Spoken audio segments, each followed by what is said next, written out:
Welcome to Mastering Vuex. The prerequisites for this course include Vue CLI, Vue Router, single file components, and API calls with Axios. We covered all these topics in our real-world Vue course.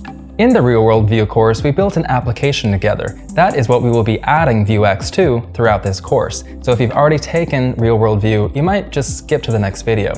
But if you're just joining us, let's take a look at the example app, get it running, and get familiar with the code. I encourage you to download the app and get it running so you can code along with us during the course. The starting code is available in the lesson resources just below.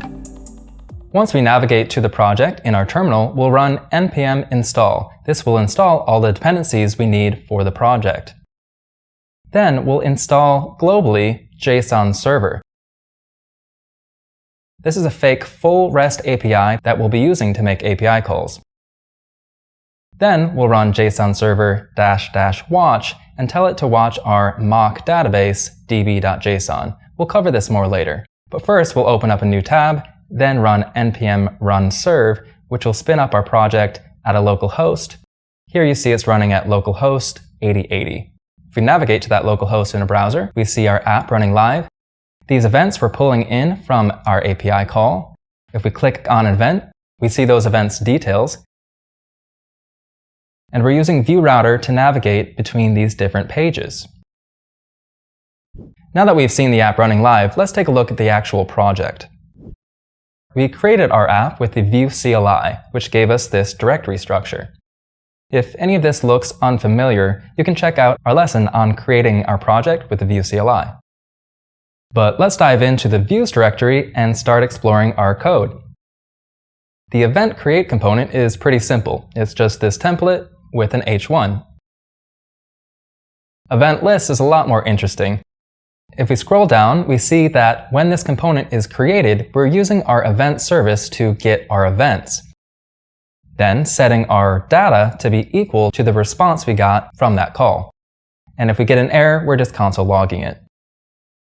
Up in our template, we're creating a new event card for each event in our data and passing it the full event object so that component can use it. Taking a look at our components directory, we can see event card is in there, and we can see it is receiving the event object as a prop and then printing out some of the details within the template. Notice how it's also using the base icon component. So let's take a look at that. As we can see, it receives several props and then uses those to draw an SVG icon. It's pointing to the feather sprite SVG file, which if we open up the public directory, we can see it lives right there. Now looking back at event list, we're importing this event service to make this get events call. So let's take a look at this event service file. Up at the top, we're importing Axios so we can make our Ajax calls. And then we're creating a single Axios instance, setting a base URL along with some configurations, and then exporting a couple methods that allow us to get all of our events or get one event by ID.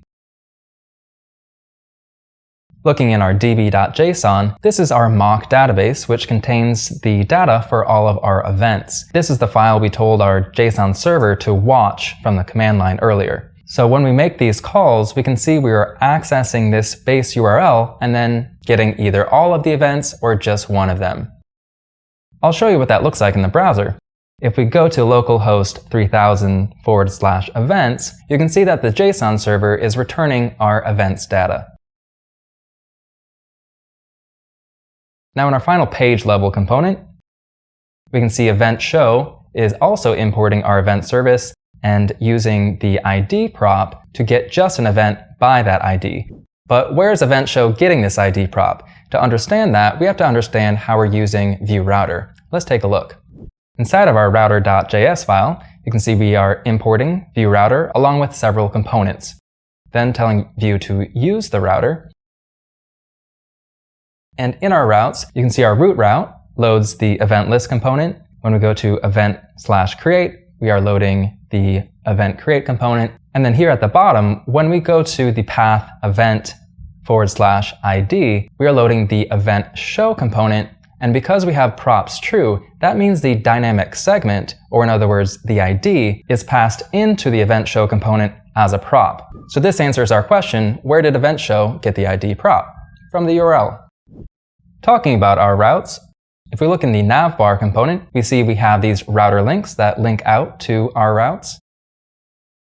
And then in our event card component, we also have a router link, which routes to the event show and uses the ID from the event prop that it received to populate that, passing in the event's ID.